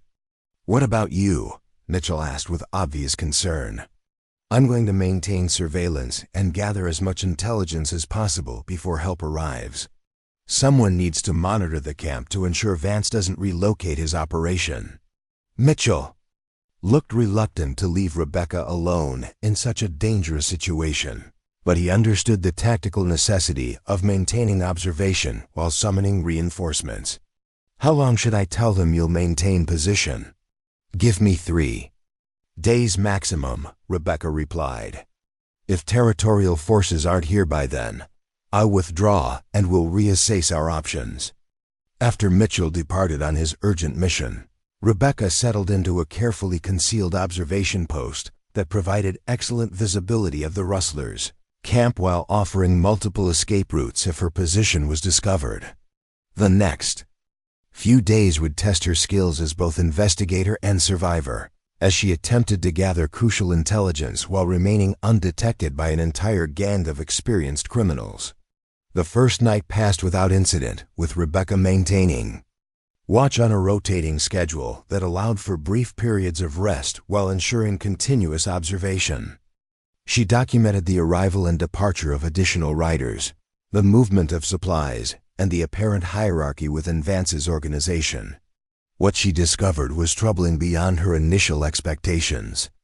The camp served as a coordination center for criminal activities throughout central Nevada, with Vance directing not only cattle rustling, but also stagecoach robbery, freight theft, and various forms of extortion.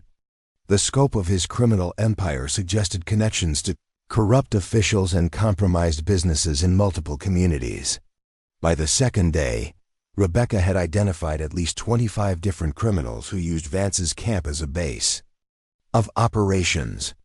Some appeared to be permanent members of his organization, while others came and went on specific missions or coordination meetings. The intelligence she was gathering would be invaluable for law enforcement operations throughout the territory. Her vigil was complicated by the need to remain completely concealed while maintaining detailed surveillance of the camp's activities. Any movement during daylight hours risked discovery, and even at night she had to be extremely careful about her position and activities. The physical demands of extended observation in desert conditions tested her endurance and determination. On the morning of the third day, Rebecca was rewarded for her patience and discomfort by the arrival of Colonel Vance himself. She had been wondering about the gang's leader, who had remained absent during her previous observations. Now she could finally study the man who had built such an impressive criminal organization. Vance appeared to be in his 40s, with the bearing and posture of someone accustomed to command. Even at a distance, Rebecca could see that he moved with military precision and that his subordinates deferred to him with obvious respect. This was clearly a man who had successfully translated his military experience into criminal leadership. More importantly, Vance's arrival coincided with what appeared to be a major planning session involving representatives from criminal organizations throughout the region. Rebecca counted at least 8 men she didn't recognize, all armed and displaying the kind of confidence that came from successful criminal careers. Through her field glasses, she could observe portions of their meeting, though she was too distant to hear their conversations. Maps were displayed, routes traced, and what appeared to be detailed planning for coordinated criminal activities. Whatever they were organizing would likely affect law enforcement throughout central Nevada. Late that afternoon, the sound of approaching horses from the direction of Willowbrook caught Rebecca's attention. Through her field glasses, she could see a substantial force moving toward her position with the kind of coordination that suggested territorial law enforcement rather than local posses. Deputy Mitchell rode at the head of the column, accompanied by Territorial Marshal William Hayes and at least 20 armed men wearing official badges. The sight of professional reinforcements filled Rebecca with relief and anticipation. Finally, they had the resources necessary to deal with Vance's criminal empire. As the law enforcement force approached her concealed position, Rebecca emerged from hiding and signaled their location. Marshal Hayes dismounted and approached her with obvious respect for what she had accomplished during her solo surveillance mission. "Sheriff Walsh," he greeted her formally, "your deputy has briefed me on the situation. I understand you've been maintaining observation of this criminal camp for 3 days?" "Yes, sir," Rebecca replied. "And I've discovered that we're dealing with more than just cattle rustlers. Vance is coordinating criminal activities throughout the territory from this base." She spent the next hour briefing Marshal Hayes and his men on everything she had observed, providing detailed intelligence about the camp's defenses, personnel, and apparent criminal activities. The information she had gathered would be crucial for planning an effective assault on the rustlers' stronghold. This is exactly the kind of organized criminal activity the territorial government has been concerned about, Hayes acknowledged. "Your investigation has provided us with an opportunity to strike a significant blow against territorial crime." As the law enforcement force prepared for their assault on Vance's camp, Rebecca realized that her role in territorial law enforcement had evolved far beyond anything she had originally anticipated. The rustling investigation that had begun as a local problem had revealed connections to criminal networks throughout central Nevada, demonstrating the need for coordinated law enforcement efforts that transcended traditional jurisdictional boundaries. Part 8. The assault on Colonel Vance's stronghold began before dawn on the 4th day, with Rebecca leading a flanking force up the treacherous mountain trail that would position them behind the rustlers' camp. Marshal Hayes commanded the main attack through the canyon mouth, while additional teams secured the secondary escape routes that Rebecca had identified during her surveillance. Moving through the pre-dawn darkness required extreme caution, as any sound might alert the rustlers to the approaching danger. Rebecca drew on every skill her father had taught her about moving silently through hostile territory, guiding her 12-man team along paths that avoided loose rocks and exposed positions. The plan called for coordinated attacks from multiple directions, designed to overwhelm the rustlers' defenses while preventing their escape into the surrounding mountains. Success would depend on precise timing and the element of surprise, both of which could be lost if any team encountered unexpected obstacles or resistance. As Rebecca's team reached their assigned position overlooking the rear of the camp, she could see the rustlers beginning their normal morning routines.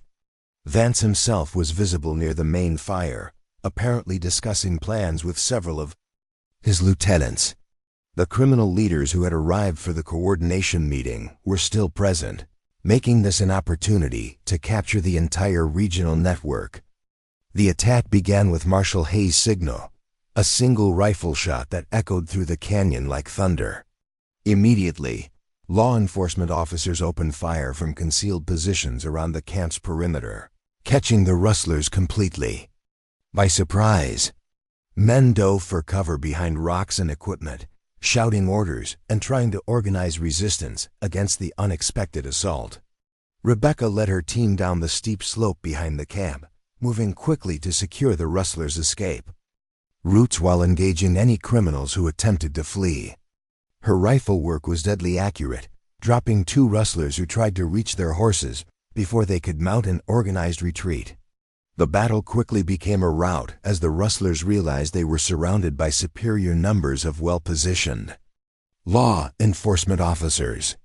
Several criminals attempted to surrender immediately, throwing down their weapons and raising their hands above their heads. Others tried to fight their way out, only to discover that every escape route was blocked by armed lawmen. Colonel Vance proved to be as competent a military leader as Rebecca had expected, quickly organizing his remaining men into a defensive position near the canyon's water source. From there, he could maintain covering fire while attempting to negotiate terms or identify weaknesses in the law enforcement cordon. "This is Territorial Marshal Hayes," came the shouted announcement from the canyon mouth. "You're surrounded with no possibility of escape. Surrender now and you'll receive fair treatment under territorial law." Vance's response was a rifle shot that chipped rock near Hayes' position, making clear his intention to fight rather than surrender. The colonel's military experience had taught him that captured criminals rarely received the fair treatment promised by law enforcement, especially when their crimes were as extensive as his organization's activities. Rebecca positioned her team to prevent any attempt by Vance's remaining men to break out through the rear of the canyon. From her elevated position, she could see the entire battlefield and coordinate her team's actions with the marshal's main assault force. The siege continued for nearly 2 hours, with sporadic exchanges of gunfire punctuated by occasional attempts at negotiation. Vance's position was strong defensively, but his supply of ammunition was limited and his men were growing increasingly demoralized as they realized the hopelessness of their situation. The turning point came when Rebecca spotted an opportunity to neutralize Vance's leadership without unnecessary casualties among the law enforcement forces. The colonel had positioned himself behind a large boulder that provided excellent cover from the front but left him exposed to fire from the elevated position Rebecca's team occupied. "Marshal Hayes," Rebecca called out during a lull in the fighting, "give me covering fire for 30 seconds. I can get a clear shot at Vance from here." Hayes acknowledged her request and immediately ordered concentrated fire at the rustlers. Position. Under cover of this barrage, Rebecca moved to a rocky outcrop that provided an unobstructed view of Vance's concealment. The range was challenging but well within her capabilities, and the target was clearly visible through her rifle's sights. The shot was perfect, striking Vance in the center of his chest and dropping him instantly behind his rocky cover. The sudden loss of their leader had an immediate demoralizing effect on the remaining rustlers, several of whom began calling out their surrender before Vance's body had stopped moving. "The colonel's dead," one of the rustlers shouted. "We're done fighting. Don't shoot, we're coming out." One by one, the surviving members of Vance's organization emerged from their defensive positions with their hands raised and their weapons discarded. The territorial law enforcement operation had achieved complete success, capturing or killing the entire leadership of the region's most significant criminal enterprise. Marshal Hayes approached Rebecca as she descended from her elevated position, his expression reflecting both admiration and gratitude for her contribution to the successful operation. "That was exceptional shooting, Sheriff Walsh. Your actions probably saved several lives on both sides by ending the resistance quickly." "Thank you, Marshal," Rebecca replied, though she felt no satisfaction in having killed another human being, even one as dangerous as Colonel Vance. "What's the final count on prisoners and casualties?" 14 prisoners, including several we recognize from wanted posters throughout the territory. 8 rustlers dead, including Vance. No casualties among our forces, thanks largely to your intelligence gathering and tactical planning. The successful conclusion of the operation represented more than just the elimination of a criminal organization. It demonstrated the effectiveness of coordinated law enforcement efforts that transcended local jurisdictional boundaries, precisely the kind of regional approach that territorial authorities had been advocating. As the prisoners were secured and evidence collected from the camp, Rebecca had an opportunity to examine the scope of Vance's criminal enterprise more thoroughly. The documents recovered from his headquarters revealed connections to corrupt officials, compromised businesses, and criminal organizations throughout central and eastern Nevada. This intelligence will support investigations in at least 6 different communities, Marshal Hayes observed as they reviewed the captured documents. "Your work here has probably prevented crimes worth tens of thousands of dollars." The magnitude of what they had accomplished was gradually becoming clear to Rebecca. The rustling investigation that had begun as a local law enforcement matter had evolved into a territorial operation that would have lasting Effects on criminal activity throughout the region. More importantly, her role in the operation had demonstrated her capability to handle complex investigations and coordinate multi-jurisdictional law enforcement efforts. The skills she had developed as sheriff of Willowbrook had proven applicable to much larger challenges requiring regional authority and resources. Marshal Hayes broached the subject that had been implicit in their collaboration from the beginning. "Sheriff Walsh, I hope you'll consider the territorial government's offer of regional authority. This operation has shown exactly why we need experienced law enforcement officers who can coordinate activities across jurisdictional boundaries." Rebecca had been expecting this conversation, recognizing that her successful investigation of Vance's organization had effectively demonstrated her qualifications for regional responsibility. The question was whether she was ready to accept the broader obligations and challenges that such authority would entail. "I've been thinking about that offer," she replied carefully. "But I'm concerned about maintaining the personal connections with local communities that make law enforcement effective." "The regional position wouldn't eliminate those connections," Hayes assured her.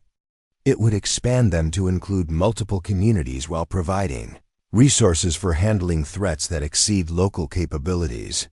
As they prepared to transport the prisoners back to Carson City for trial, Rebecca realized that her decision about regional authority had essentially been made by events rather than deliberate choice. The rustling investigation had revealed criminal networks that required coordinated response, and her demonstrated competence had positioned her as the logical candidate for providing that coordination. The successful operation against Vance's organization marked the end of Rebecca's role as simply a local sheriff dealing with local problems. Whether she formally accepted regional authority or not, she had already assumed responsibility for law enforcement challenges that extended far beyond Willowbrook's boundaries. The journey back to civilization would provide time for reflection on how dramatically her life and career had changed since that morning when she first spotted dust clouds announcing the approach of the Donovan gang. Each challenge had prepared her for greater responsibilities, and each success had demonstrated capabilities she hadn't known she possessed. Part 9. The trial of the captured rustlers in Carson City became a territorial sensation, drawing attention from newspapers and law enforcement agencies throughout Nevada and Eastern California. Rebecca found herself at the center of the proceedings, not only as the primary investigating officer, but as a symbol of the changing nature of frontier law enforcement. Territorial prosecutor James Anderson relied heavily on Rebecca's testimony to establish the scope and sophistication of Vance's criminal organization.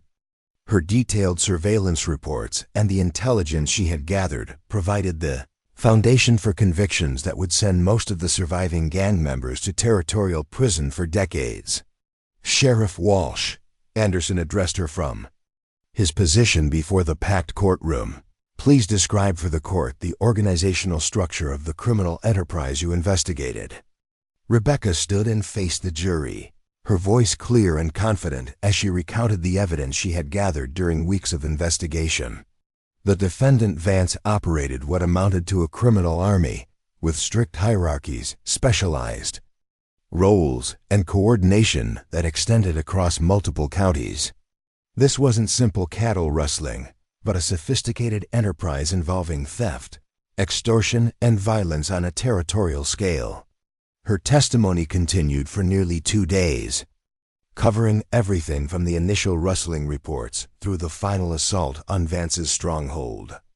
The thoroughness of her investigation and the clarity of her presentation impressed not only the jury but the territorial officials, who were evaluating her qualifications for regional authority. Defense attorney Robert Morrison, representing several of the captured rustlers, attempted to challenge Rebecca's competence and the legality of her surveillance activities. His cross-examination revealed the prejudices that still existed regarding women in law enforcement, but Rebecca's calm professionalism and detailed knowledge of territorial law neutralized most of his attacks. "Isn't it true, Sheriff Walsh, That you conducted your surveillance operation without proper territorial authorization.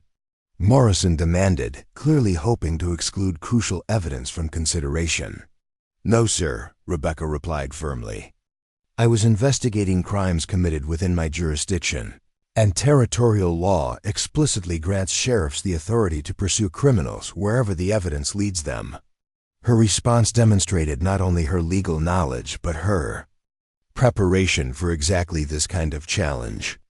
Every aspect of her investigation had been conducted in accordance with established law enforcement procedures, making it impossible for defense attorneys to exclude evidence on technical grounds. The trial's outcome was never seriously in doubt, given the overwhelming evidence Rebecca and her colleagues had gathered. All 14 surviving members of Vance's organization received lengthy prison sentences, with several facing additional charges in other jurisdictions where their crimes had been committed. Judge Samuel Porter, who presided over the proceedings, took the unusual step of commending Rebecca's work from the bench. Sheriff Walsh, your investigation of this criminal enterprise represents law enforcement of the highest caliber. The territory owes you a debt of gratitude for your service. More significantly, Governor Nathan Bradley was present for the trial's conclusion, having traveled from the territorial capital specifically to observe the proceedings. His presence suggested that Rebecca's future role in territorial law enforcement was under active consideration at the highest levels of government. After the trial concluded, Governor Bradley requested a private meeting with Rebecca to discuss her potential appointment as regional sheriff for the Silver Ridge District. The conversation took place in his temporary office at the Territorial Courthouse, with Marshal Hayes present as an advisor on law enforcement matters. Sheriff Walsh, the governor began, your investigation and trial testimony have demonstrated exactly the kind of competence we need for regional law enforcement coordination. The Rustling case has shown that criminal organizations don't respect county boundaries, and our law enforcement structure needs to adapt accordingly. Rebecca appreciated the recognition, but she remained concerned about the practical implications of regional authority. Governor, I understand the need for coordination, but I'm concerned about losing the local connections that make effective law enforcement possible. That's precisely why we want you for this position, Bradley replied. You've proven that you can maintain community trust while conducting complex investigations that require territorial resources. The regional sheriff position would formalize the authority you've already been exercising. Marshal Hayes added his support for the appointment. Sheriff Walsh, the Silver Ridge District needs someone who understands both local community dynamics and the larger criminal patterns that affect multiple jurisdictions. Your experience makes you uniquely qualified for that challenge. The governor's offer included substantial increases in salary, budget authority for hiring additional deputies, and jurisdiction over law enforcement coordination in 6 counties. More importantly, it represented official recognition of Rebecca's competence and an opportunity to shape law enforcement policy throughout the region. I need time to consider the implications, Rebecca replied thoughtfully. This decision would affect not only my career, but the communities that have supported my development as a law enforcement officer. Of course, Bradley agreed. Take whatever time you need, but I hope you'll recognize that accepting this position would benefit those same communities by providing them with access to resources and coordination they couldn't obtain otherwise. Part 10. The decision that would reshape Rebecca's life came to her during the quiet evening walk through Willowbrook's familiar streets 2 weeks after returning from Carson City. The town seemed smaller somehow after her experiences with territorial law enforcement, yet the warmth of recognition from shopkeepers and the respectful nods from citizens reminded her why she had chosen this profession in the first place. Mrs. Patterson emerged from the general store as Rebecca passed, her weathered face breaking into a grateful smile. Sheriff, I wanted to thank you again for what you did about those rustlers. My husband's been sleeping peacefully for the first time in months, knowing his cattle are safe. Such encounters had become common since news of the territorial operation spread throughout the region. Rebecca found herself viewed not just as Willowbrook's sheriff but as a protector whose influence extended far beyond the town's boundaries. The recognition was gratifying, but it also reinforced her growing understanding that her responsibilities had already expanded beyond traditional local law enforcement. Dr. Hayes found her sitting on the jail's front porch as the desert sunset painted the sky in brilliant oranges and purples. The physician settled into the chair beside her with the easy familiarity of long friendship, carrying 2 cups of coffee from the nearby restaurant. "You've been unusually thoughtful since returning from the trial," Dr. Hayes observed, handing Rebecca one of the steaming cups. "I assume you're wrestling with the governor's offer."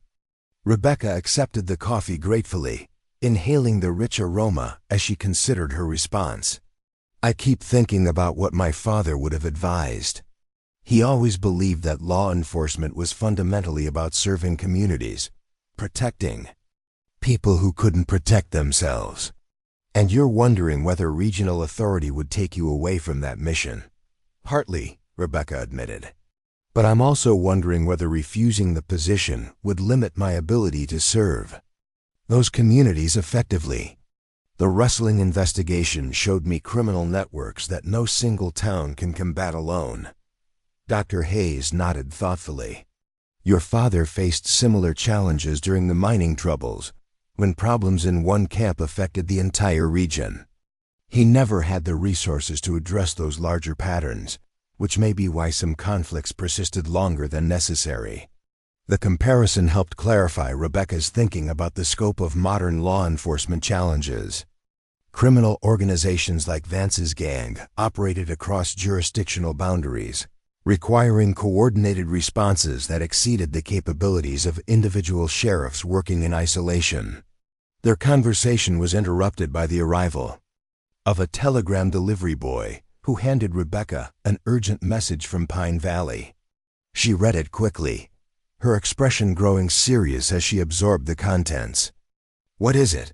Dr. Hayes asked, noting Rebecca's concern. 3 more ranches hit by rustlers last night," Rebecca replied grimly. "Large-scale operations, professional execution, same pattern as Vance's gang." The news was troubling but not entirely surprising. Criminal organizations rarely operated in complete isolation, and the destruction of Vance's network had probably created opportunities for competing groups to expand their activities into the now undefended territory. "I thought the territorial operation eliminated the rustling problem," Dr. Hayes said. "We eliminated one criminal organization," Rebecca corrected. "But criminal activity is like water. Remove one obstacle, and it flows around to find new channels. Without ongoing coordination between law enforcement agencies, new groups will inevitably fill the void left by Vance's gang." The telegram crystallized Rebecca's thinking about the regional sheriff position. Individual successes against specific criminal organizations provided temporary relief, but lasting security required sustained coordination and resources that transcended local capabilities. Deputy Mitchell arrived as Rebecca finished explaining the new rustling reports to Dr. Hayes. His expression suggested he carried additional troubling news about the evolving criminal situation. "Sheriff," he reported, "I've been talking to contacts in surrounding communities. The rustling last night wasn't an isolated incident. Similar operations hit ranches near Tonopah, Goldfield, and even down toward Beatty. We're looking at coordinated criminal activity across hundreds of miles." The scope of the new rustling wave confirmed Rebecca's worst fears about criminal adaptation to law enforcement successes, rather than being deterred by the destruction of Vance's organization. Competing criminal groups had apparently coordinated their own operations to exploit the temporary weakness in regional security. "Any pattern to the targets or methods?" Rebecca asked. "All large ranches with valuable herds, all hit during new moon for reduced visibility, all showing evidence of inside information about security procedures," Mitchell replied. It's like someone studied Vance's methods and improved on them. Rebecca felt a familiar surge of professional challenge as she contemplated this new threat to regional security. The criminal organizations were adapting faster than law enforcement could respond, taking advantage of jurisdictional limitations and resource constraints that hampered coordinated action. Mitchell, she decided, send telegrams to the territorial marshal and all sheriffs in affected areas. Request immediate coordination meeting to address this new criminal activity. As her deputy hurried to send the urgent communications, Rebecca realized that her decision about the regional sheriff position had essentially been made by circumstances. The continuing evolution of criminal threats required law enforcement responses that exceeded the capabilities of traditional local authority. Dr. Hayes had been watching Rebecca's reaction to the developing crisis with knowing interest. You've already decided to accept the governor's offer, haven't you? I think the decision has been made for me, Rebecca replied honestly. These new rustling operations demonstrate exactly why regional coordination is necessary. Individual sheriffs working in isolation can't address criminal networks that operate across territorial boundaries. The next morning brought additional telegrams confirming the scope of the new criminal threat and requests for assistance from multiple communities. Rebecca found herself naturally assuming a coordinating role, despite lacking formal authority beyond Willowbrook's boundaries. Mayor Whitman visited the jail to discuss the community's response to the renewed rustling threat, but the conversation quickly turned to Rebecca's potential appointment as regional sheriff. The town council has been discussing your future role, Whitman explained. We understand that your expertise is needed on a territorial level, but Willowbrook doesn't want to lose the finest sheriff we've ever had. Rebecca appreciated the recognition, particularly from officials who had initially questioned her appointment. Mayor, accepting regional authority wouldn't mean abandoning Willowbrook. It would mean being able to provide better protection by coordinating resources across multiple communities. How would that work practically? Whitman asked. Regional headquarters would probably remain here in Willowbrook, given our central location and established facilities, Rebecca explained. The town would benefit from increased law enforcement presence and access to territorial resources for major investigations. The mayor's expression brightened as he realized that Rebecca's promotion could actually enhance Willowbrook's status and security rather than diminishing them. In that case, the town council would fully support your acceptance of the regional position. That afternoon, Rebecca drafted her response to Governor Bradley's offer, formally accepting the appointment as regional sheriff for the Silver Ridge District. The letter outlined her understanding of the position's responsibilities and her plans for coordinating law enforcement activities across the 6-county jurisdiction. The appointment would take effect immediately, giving her authority to coordinate the response to the new rustling threat while establishing the administrative structure necessary for ongoing regional law enforcement operations. Her first priority would be organizing the multi-jurisdictional task force needed to combat the emerging criminal networks. Dr. Hayes found Rebecca preparing for her expanded duties by studying maps and communication schedules that would connect law enforcement agencies across the region. Any regrets about your decision? None, Rebecca replied confidently. This is what law enforcement needs to become if we're going to stay ahead of criminal adaptation. The days of isolated sheriffs handling local problems independently are ending. Your father would be proud, the doctor observed. He always believed that protecting communities required whatever adaptation circumstances demanded. Within a week of accepting the regional appointment, Rebecca had established a coordination center in Willowbrook that connected sheriffs throughout the Silver Ridge District through daily telegraph communications and weekly in-person meetings. The system allowed for rapid response to criminal activities and sharing of intelligence that enhanced everyone's effectiveness. The new rustling operations were disrupted within a month through coordinated surveillance and response that prevented the criminal organizations from establishing the kind of secure base that had made Vance's gang so successful. Multiple arrests provided intelligence that led to further operations against related criminal networks. More importantly, the regional coordination system proved its value in addressing other types of criminal activity that had previously been impossible to combat effectively. Stagecoach robberies, freight theft, and various forms of organized crime all became more difficult as law enforcement agencies shared information and coordinated their responses. Rebecca's success in establishing effective regional law enforcement coordination earned recognition throughout the territory and beyond. Her innovative approaches to multi-jurisdictional cooperation became models for similar efforts in other regions, establishing her reputation as a leader in modern law enforcement methodology. 6 months after accepting the regional sheriff appointment, Rebecca received a visit from a delegation of territorial officials led by Governor Bradley himself. They came to Willowbrook to observe the Regional Coordination Center and discuss expanding similar systems throughout Nevada territory. "Sheriff Walsh," the governor announced during a public ceremony in the town square, "your work in establishing regional law enforcement coordination has exceeded our most optimistic expectations.